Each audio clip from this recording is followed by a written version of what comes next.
And we continue at 2:06 in the afternoon. Talk Radio 790 KABC, the John Phillips Show, broadcasting live from the Morongo Casino Resort and Spa Living Room Studios. Mr. Randy Wings at the sports desk in Culver City. John, to repeat the breaking news, for the first time in U.S. history, the Speaker of the House has been removed. Kevin McCarthy is Speaker no more.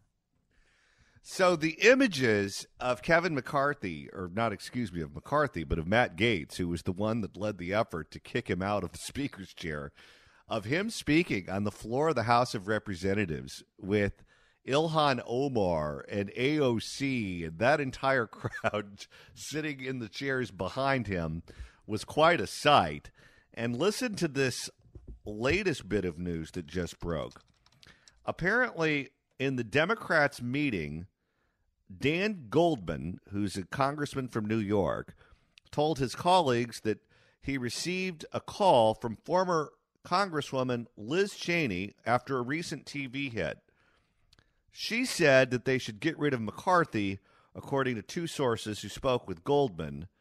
So you've got Gaetz and Ilhan Omar in the same television frame on TV working to get rid of him. And then behind the scenes, you got Matt Gaetz and Liz Cheney working together, too. It's what a world. Fascinating time to be looking at politics. My goodness. Joining us to talk about this and much, much more is the managing editor over at redstate.com. You can follow her on Twitter at Jen Van Laar. Jennifer Van Laar, welcome. Wow. Did you ever think you'd see a day where you'd have Matt Gaetz, Liz Cheney, and Ilhan Omar on the same page? No, it's truly bizarre world. I almost want to have a freeze frame picture of that so I know it wasn't a dream. It's also kind of terrifying. Do we want to be reminded? What do you think? Okay, so you cover politics. You've covered politics for a long time here in California and nationally. And this is something that I think a lot of people who watch cable news or read about politics in the paper or listen on the radio, they don't understand the human side of it. There are people who you look at on television who you say, okay, you're voting for this person for president. They're voting for the same person. They, generally speaking, vote the same way. Those two should like one another. But that's not always the case. Sometimes they're competitors where they want a different spot in leadership, or they want the same spot in leadership, and they don't like each other because they look at one another as rivals. Sometimes it's just a personality conflict where one may be loud and the other one may find the loud one obnoxious. Sometimes someone gets snubbed from an international trip where they wanted to impress their girlfriend and take them with a delegation to see the Pope or go to Israel or whatever the case may be. And they hate one another privately for reasons that have nothing to do with their political positions. That's totally true. And sometimes it's also that maybe that not that they're a rival with that person, but that they don't have confidence in that person's ability to lead or to carry out the things, the goals that they're trying to achieve. And that's what I think is happening here. And regardless of anyone's opinion of Matt Gaetz, and it's really more about McCarthy's leadership. And one thing that has really been in my mind over the last couple of weeks, especially as we've been going to the possible government shutdown thing, is it's so tempting to look at all of this just in this lens of this 2 weeks or this month or this year, and giving the excuses like, well, there's so many political considerations and things you have to deal with. But, when you look at it with a longer lens, there's so many things that might not be the way they are if leadership had been different over time. And by leadership, I mean actual leadership of leading people. From my perspective of what I've seen over the years, being involved both as a journalist and being a delegate to the party and working on political campaigns in this state, Kevin McCarthy has ruled with an iron fist through retaliation, retribution, threats, has caved on a lot of things, has seemed to not really have a spine to stand up for our values and for conservatism, but he would definitely stand up for his own self-interest or to punish people that he saw as competitors. And in the long run, anyone who's worked with a great leader or coach or mentor, you know that in the long run, if you try to rule that way or you lead in that way, you don't have people's hearts. They might do what you say because they're afraid, but you don't have them wanting to follow you as a leader. And they don't have confidence in a leader like that making the right decision. And overall, I think that what happened today is a long-term the fault of Kevin McCarthy because of how he has acted over the years. Here's the thing. If that were you or that were me, we'd like to think that we'd go in and we'd govern in a different sort of way and we'd have a different relationship with our members.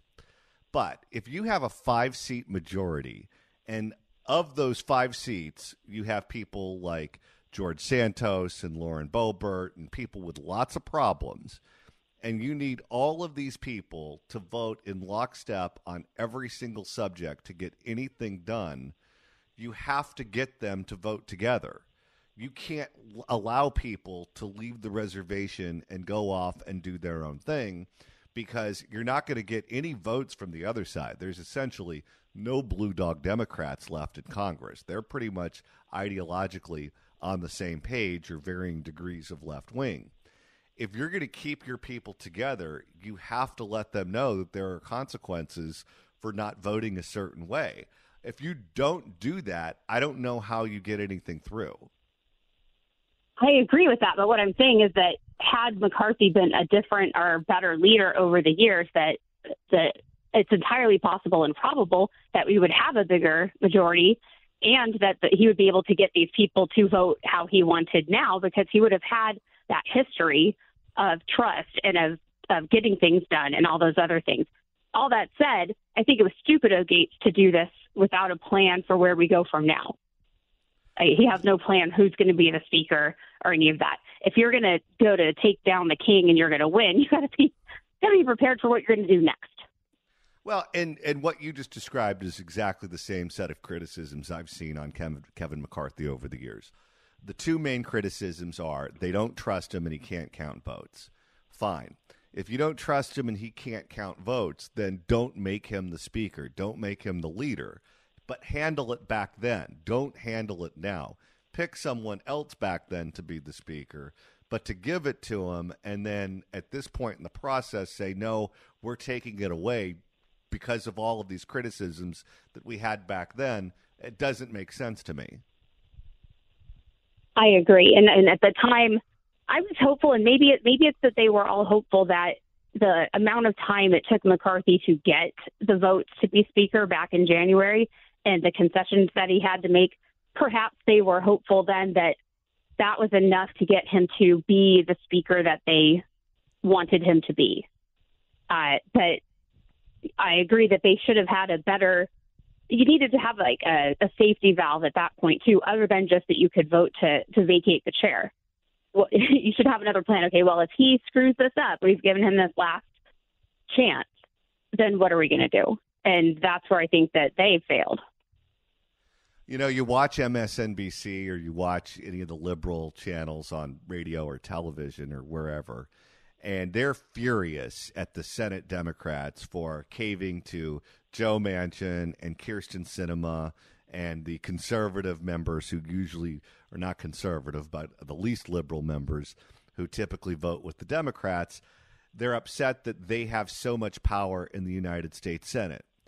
But there's no other way to make it happen if you're Chuck Schumer. You need those two aboard if you're going to get anything through. Yet, for some reason, it doesn't seem like they blame Schumer as much as Republicans blame McCarthy, but they're kind of in the same boat. That's a very good point, and it would be interesting to see how – I don't think that internally that there's as much animosity towards Schumer in general as there has been toward McCarthy. And within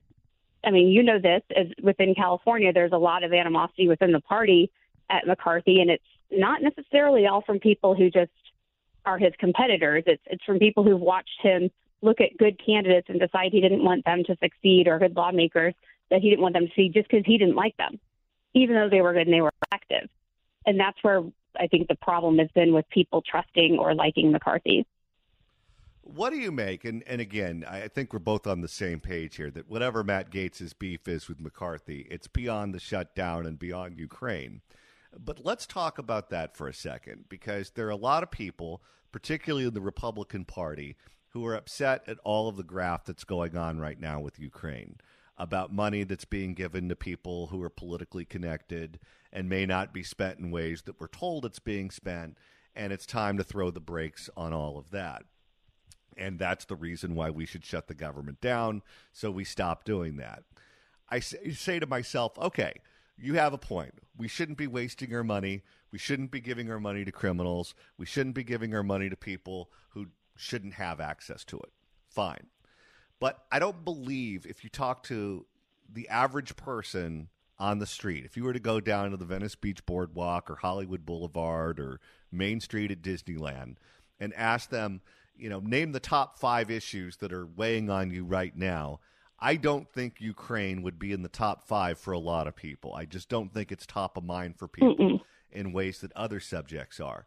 If you've decided that you're going to flex your muscles and you're going to use your power to shut down the government, to me, the border would be a much smarter issue to do it on, because right now you have complete disarray in the Democratic Party, where you have the mayor of New York City, you have the governor of the state of Illinois, who are saying we're being absolutely overwhelmed right now. We're having to cut city services because we cannot take care of the people that we have, let alone anyone else. They're being openly critical of the Biden administration and their inability to keep the border secure.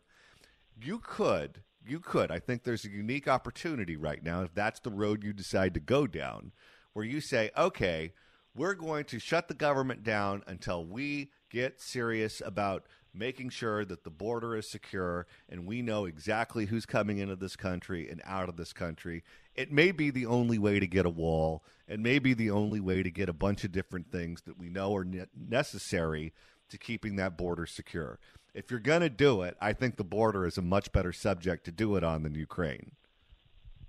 I'm 100% with you there, and especially since we learned yesterday that there's not enough supplies within our military to continually supply our own troops because we've given so much to Ukraine. That's just insanity to me, to keep giving someone else. It's like giving your neighbor all of your food where you can't eat. You just don't do that. It's stupid. And agree on the border. We've got in Chicago that they're going to start housing people in the airport while they're waiting for more tents and other things for these migrants. So we've got people in all of these northern and urban areas that are finally having to deal with their own policies that might be willing to go sit down at the table and not just get a wall and more agents, but maybe funding for more judges and maybe for things like having the amnesty, at least some kind of a hearing right there at the border so that we're not sending these people all over the country and then trying to find them again for their hearing.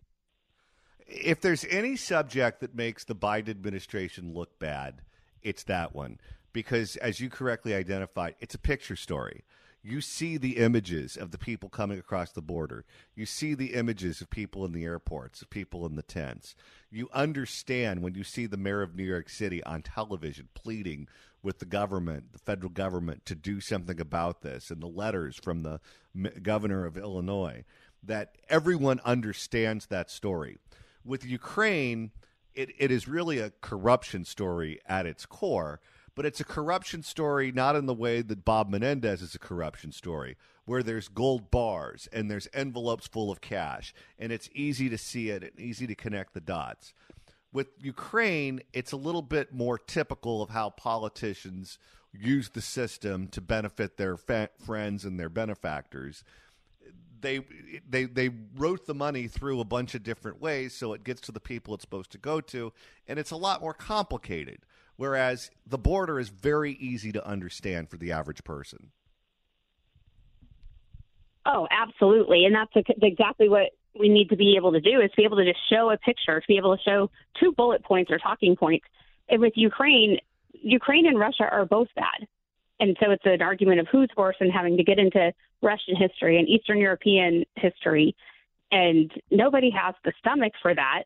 And then if you say it the wrong way in any way, then the other side is jumping on you and saying you support Putin or some ridiculous stuff like that. So this is a much easier issue to message and a clear right and wrong. I mean, we want immigration, but we want to know who's coming in the country, and we don't want people coming here when we can't have food for them or have a place for them to sleep. That's not fair to them or to us. Let's go back to a point you made earlier where you said there's no plan B. There's no next step. They know Matt Gaetz knows that he wants McCarthy out, but it's not clear that he has a plan of what to do next. If it's a personality issue, then replacing Kevin McCarthy with another member of his leadership team who has the same exact worldview of Kevin McCarthy, but maybe fewer of his character flaws, would that then satisfy Matt Gaetz? I mean, I would hope so, because that would, if that's truly what the issue was, that would seem to solve it. And Gaetz was just, I'm not sure if you guys saw it because you were probably on the air, but Gaetz spoke to reporters outside the Capitol right after that vote, and they brought up President Trump, said, have you talked to Trump about this? Basically, all that Gaetz would say was that he'd spoken to Trump about it, and that those conversations led Gaetz to believe that he wasn't doing anything that Trump didn't like by making this vote. So I found that pretty interesting, too. And I'm sure there will be more rumors and leaks and all that kind of stuff that come out to give us a little bit more spotlight on what was happening behind the scenes there.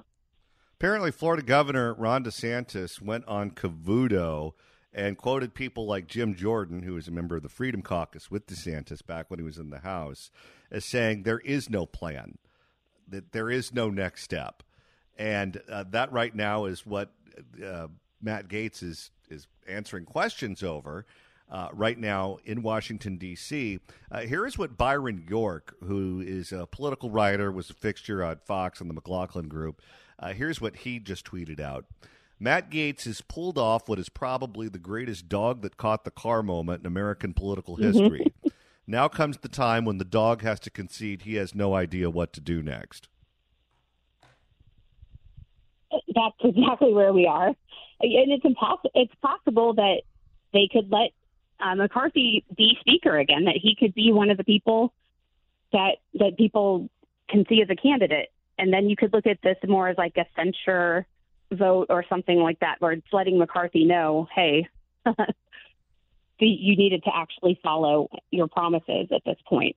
So who knows what we're going to see there. I would be a little upset that days of our time, when we have 45 days or less than 45 days until we are at a government shutdown again, or taken up with this, unless it ends up that we can actually get various spending bills through between now and Thanksgiving.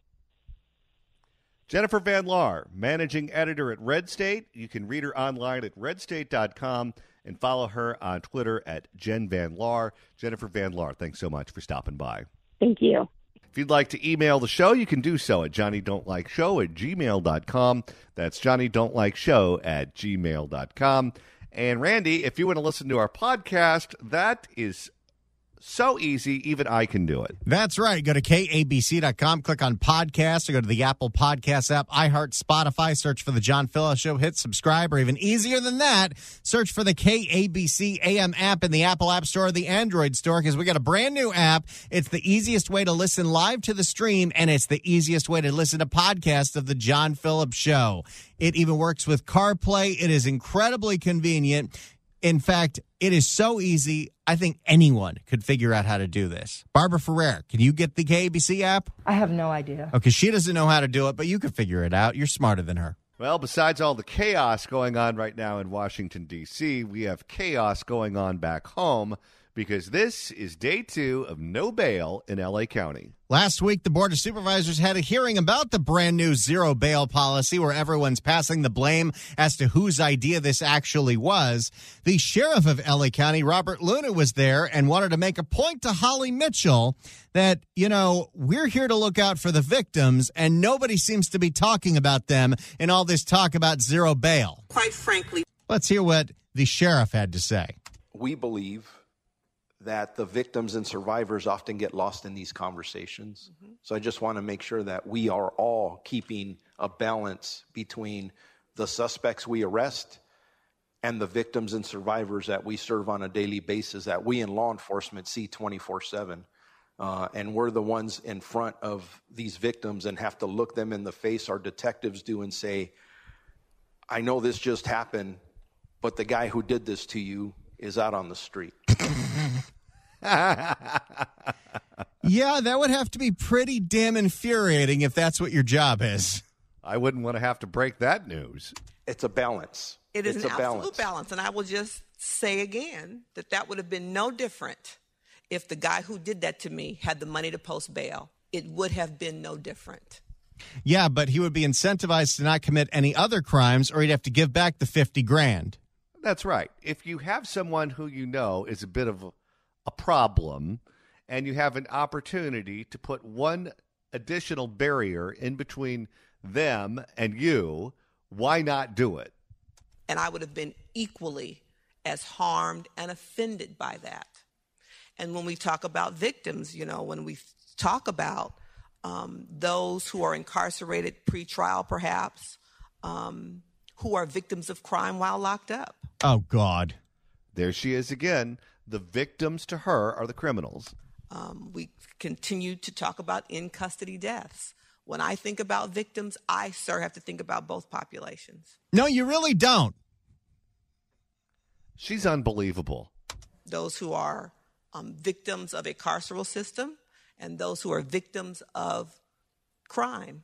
It is. And who was the person that perpetrated the crime? Oh, yeah, the person that she regards as the victim. The victims of a carceral system. People don't accidentally end up in jail.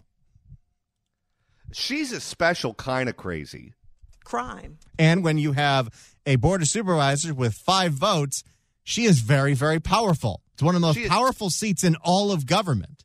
She is in charge of 20% of the county. 2 million people, that is her representation. Crime. It is a broad population. I respect and honor the work that your deputies do on the street. I think that we have to be clear and frank and thoughtful about the language we use when we talk about accountability. Oh, there's her favorite word. Oh, yes. Do not punish anyone who breaks the law and call that accountability. It's accountability when you give someone a ticket and say, please come back to court in 30 days. The bail system. And if you commit any other crimes in those 30 days, we don't even know about it. The bail system did not guarantee that. The former bail system did not reduce recidivism. We wouldn't be here. Your county jail. Oh, there she does it again. Your county jail, our county jail, wouldn't be populated at the rate it was if that bail system was working in some meaningful way to reduce crime or reduce recidivism. Actually, the reason that the jail is overcrowded is AB 109, because we kicked all of the nonviolent people out of the prisons and put them into the jails. So the jails are overcrowded, and then people get kicked out of the jails. And then you complain about the jails being overcrowded. And then what do? You vote to close the jail. It didn't. So we do have to continue to talk about our Care First system and stand up those programs you talked about, alternatives to incarceration, investments in our community. You mean the programs that don't exist? And even if you had the programs and they were successful, you don't right now, so you're just sending people out without any accountability. Yes, this is a complete BS remark coming from Holly Mitchell. What she is advocating for is not for giving them training, giving them counseling, modifying their behavior. She is all for saying your behavior is fine. The problem is with the people that want to keep you locked up for doing what you're doing, which is breaking the law. And stand up those programs you talked about, alternatives to incarceration, investments in our community that fundamentally prevent, reduce criminal activity. Where's the proof of that? Where exactly is the proof that community investment is going to stop all this crime? No. What will stop the crime is if you find the criminals and you put them in prison. The bail system did not. We move on from Holly to Hilda, and Hilda has a completely different take. Hilda's take is, I don't want to get blamed for this. The courts decided this, and the legislature decided this. We didn't decide this. And I think that has to be made very clear to the public. And I don't shy away either from people calling my office or my staff or telling us what the heck is going on here. But she won't criticize it. She won't say this is bad policy. Don't do this. She gets close. She says maybe in like a few months we can fix all the mistakes once we've realized that we've made them. I, for one, have supported going in this direction where the courts are. But I think that we have to take our time. Now that we're here and it's a real policy, I'm scared to death about what my constituents are going to be calling me on the phone about. So let's wait until a few of them get murdered, and then we'll tweak it. And I understand from the courts is that we're going to have a chance to look at, perhaps amend, and fix those places where we find that there are gaps or maybe this wasn't the right protocol in place. I look forward to that. But what's the court going to say? Whoopsie, this was a terrible idea. Can we get a mulligan? But I don't want to wait even 6 months. I don't want to wait 6 days. You have to wait 30 before you let anyone know that they broke the law. And then when Hilda said this, it got me thinking, either Hilda herself or a member of her staff is listening to this show. And the misinformation out there right now is horrific. It's bad enough that we have people, naysayers, that just want to, ridicule any progress that we're trying to make. That's right. The problem here is people like us for telling you that getting rid of cash bail is going to make LA County less safe. Quite frankly. When we come back, Johnny, we'll get a recap of this whole situation from what unfortunately could be the brightest bulb in the room, Janice Hahn. Oh, my. That's your final warning. The humanity. We told you earlier in the week that a reporter in Philadelphia who reports on quote-unquote disadvantaged communities, who was pushing back on the narrative that crime in that city and the Soros prosecutor was making Philadelphia a place that was unsafe to live, was brutally murdered in his apartment. Apparently, it just happened again, this time, I believe, in New York, when an activist who advocates for these sorts of policies that reduce the prison population and essentially gives you a Soros type of situation, he was murdered on the streets of New York City late last night after a wedding while he was standing there with his girlfriend around 4 a.m. The video is making its way all over social media. It's unbelievably graphic. I do not recommend watching it. But this is, I think, the third advocate for these sorts of policies who's been murdered in a week. It is not safe out there. Don't let your politics cloud what you're seeing in front of your own eyes, or with your own eyes. All right. Speaking of which, let's go back to the LA County Board of Supervisors on day 2 of no bail. Let's see what Janice Hahn has to say about all this. Thanks, everybody. Thank you, Supervisor Horvath, for bringing this forward. It was definitely enlightening. And Supervisor Mitchell, you kept making that point, which I think we all fundamentally would acknowledge, that because of our cash bail system, we actually had a 2-tiered system of justice. This argument's getting real old. It really is. Right? If you, one for the rich, one for the poor. If you it's not just a bunch of poor, unfortunate souls that are in men's central jail.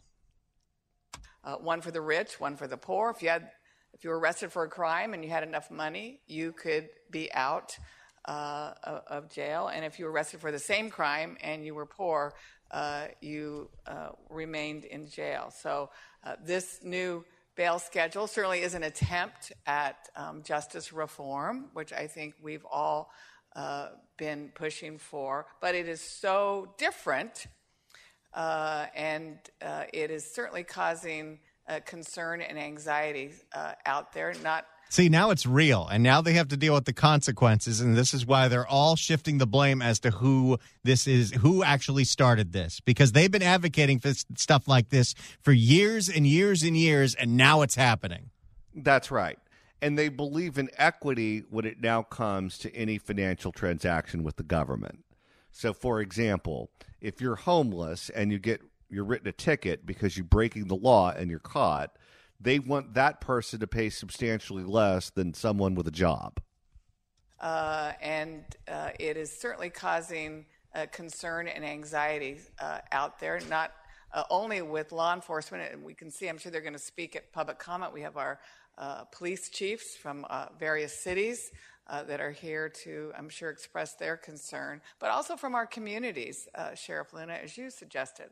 And I can't be the only one that's having my office inundated with calls, and when I'm out publicly, I have people approaching me very concerned about this. Keep sending those emails, keep making the phone calls, keep making your voice heard if you disagree with this policy. That's how we won on the mask mandates. You got to keep it out there. Now, people like Holly Mitchell, she is not persuadable at all. Hilda is. Janice can be. And if you get enough votes, maybe something can happen. Now, there is an issue with no one wants to exactly say why we have this. Did the courts unilaterally make this decision? Did the legislature do this through the Racial Justice Act? How the hell did we get here? Because nobody seems to know about that. But the one thing you got to do is you cannot just sit there and take it. You got to complain about it.